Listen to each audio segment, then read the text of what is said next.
My parents stole my college fund. Then they asked me for money. I, 27M, haven't spoken to my parents in almost 3 years. Growing up, everyone knew my younger sister, Emma, was the favorite. It wasn't even subtle. If Emma got a B on a test, she'd get taken out for ice cream. If I got straight A's, my parents would ask why one of them wasn't higher. If Emma forgot her chores, she'd get a reminder.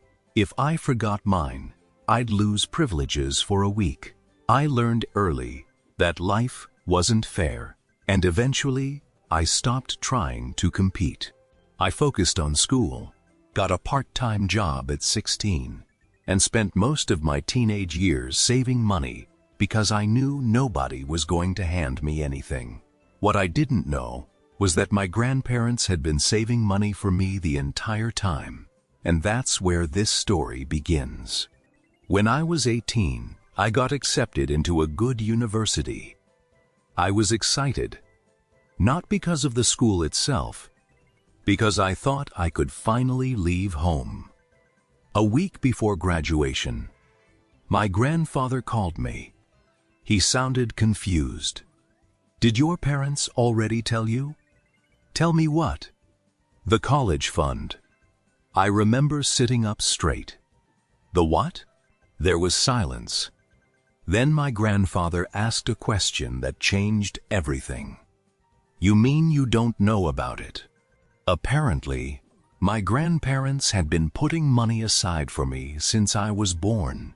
Not a fortune, but enough to cover most of my tuition, around $40,000.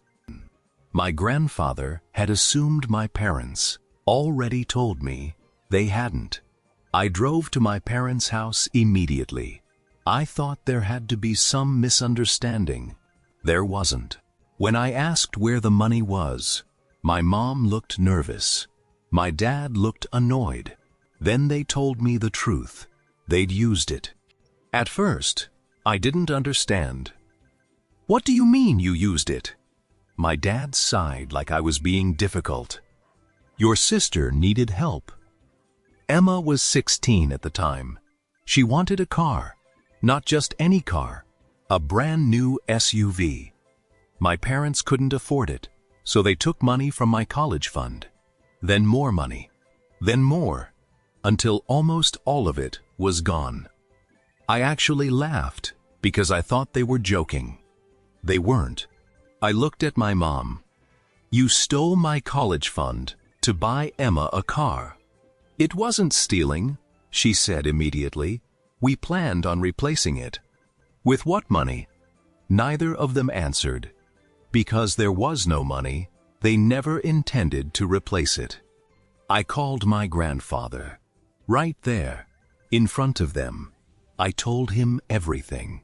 The silence on the other end lasted so long, I thought the call disconnected. Then, he quietly said, "I'm coming over." 30 minutes later, my grandparents arrived. I've never seen my grandfather that angry before or since. He didn't yell. That would have been easier. Instead, he asked questions, slowly, calmly. Questions my parents couldn't answer. Why didn't you tell him? Why did Emma need a luxury vehicle? Why didn't you use your own savings? My dad kept trying to justify it. Eventually, my grandfather held up his hand. "Stop." The room went silent. Then he said something that would divide the family for years. "That money wasn't yours," my dad replied. "We're his parents." And my grandfather responded, "Not anymore." The fallout was immediate. My grandparents cut my parents off financially completely. No gifts, no loans, nothing. And they rewrote their wills. My parents lost their minds. Suddenly, I was being blamed for tearing the family apart. My mother cried for weeks. My dad accused me of turning my grandparents against them. Emma said I was selfish. Selfish Because I was upset, they stole $40,000 from me. I couldn't believe what I was hearing. Fortunately, my grandparents did something incredible. They couldn't replace the entire fund, but they helped however they could. I got scholarships, worked 2 jobs, took out loans, and somehow finished college. Meanwhile, Emma got her dream car for about 6 months. Then she totaled it, texting while driving. Insurance covered part of it. The rest was gone, forever. $40,000, gone in half a year. I wish I could say my parents learned something. They didn't. The next several years followed the same pattern. Whenever Emma had a problem, my parents solved it. When she maxed out credit cards, they paid them. When she got evicted, they paid her rent. When she dropped out of school, they blamed the professors. Nothing was ever her fault. By 24, she still lived at home. No stable job. No savings. No responsibilities. My parents treated her like a helpless child, and she acted like one. Meanwhile, I graduated, started a career, and slowly paid down my student loans. It wasn't easy, but I built a life without them. 3 years ago, my grandfather passed away. It devastated me. He was more of a father than my actual father ever was. The funeral was the first time my entire family had been together in years, and that's when things got ugly. After the service, my dad cornered me. He asked if I planned to contest the will. I didn't even know what he was talking about. Apparently, my grandparents left me a significant inheritance. Not millions, but enough to change my life. My parents were furious. They expected a much larger share. Instead, most of it went to me and several charities. My father looked me dead in the eye and said, "You manipulated them." I laughed, because it was such an insane accusation. Then I walked away. I thought that would be the end of it. It wasn't. 6 months later, my phone rang. It was my mother, the first call in nearly 2 years. I almost didn't answer. I should have trusted my instincts. After a few minutes of awkward small talk, she got to the point. My parents needed money, a lot of money. My father had lost his job. They were drowning in debt, and Emma had recently gotten into legal trouble. They needed help. I asked how much. My mother said, "About 40,000. I nearly dropped the phone. 40,000. Exactly the amount they'd taken from me. The irony was so perfect, I thought it had to be intentional. It wasn't. They genuinely didn't see it. I asked a simple question. "Have you ever apologized?" Silence. Then my mom said, "That was years ago." I said, "Exactly." Another silence. Then she started crying. She said families help each other. She said people make mistakes. She said holding grudges wasn't healthy. Finally, I asked, "Did Emma apologize?" "No." "Did Dad apologize?" "No." "Then why are you calling?" She didn't answer, because we both knew why. Money. That's all they wanted. I told her no. Politely, firmly, no. She exploded. Years of resentment came pouring out.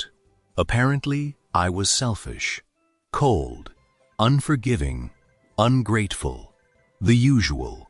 I listened quietly until she finished. Then I said something I'd wanted to say for almost a decade. "You already spent my 40,000. And I hung up. I thought that would end it. Instead, it got worse. Extended family started contacting me. Aunts, uncles, cousins. People I hadn't spoken to in years. Some begged. Others guilt-tripped me. One relative actually told me I owed my parents for raising me. I asked how much money they'd contributed. The answer was always zero. Funny how generous people become with someone else's money. Then, something unexpected happened. My grandmother called. I was worried she'd be upset. Instead, she started laughing. Actually, laughing. When she finally caught her breath, she said, "They asked me too." Apparently, my parents had gone to her after I refused. She said no. Then they accused an 80-year-old widow of abandoning family. At that point, she stopped taking their calls. The final twist came a few months later. Emma contacted me directly. First time in years, she sent a long message. No apology, no accountability, just excuses. Then she asked if I'd at least help her. Not our parents, her, because she was trying to get back on her feet. I replied with one sentence. Maybe sell the SUV. She never answered. Last month, I heard through relatives that my parents finally sold their house. They're downsizing to a small apartment. Emma still lives with them. She's 30 now, still blaming everyone else for her problems. Sometimes, people ask if I regret cutting them off. I don't. I spent years wishing they'd treat me fairly. Years hoping they'd change. Years trying to earn love that should have been unconditional. Eventually, I realized something important. People who only value you when they need something don't actually value you. They value access to you. There's a difference, and once you see it, you can't unsee it. So no, I don't regret saying no. But every now and then, when I remember that phone call asking for exactly $40,000, I still laugh. Because after everything they took from me, the universe somehow managed to deliver the punchline itself. T.L. Doctor. My parents secretly spent my $40,000 college fund on a luxury SUV for my golden child sister. Years later, after I built a successful life on my own, they called asking me for exactly $40,000 to bail them out of debt. I said no.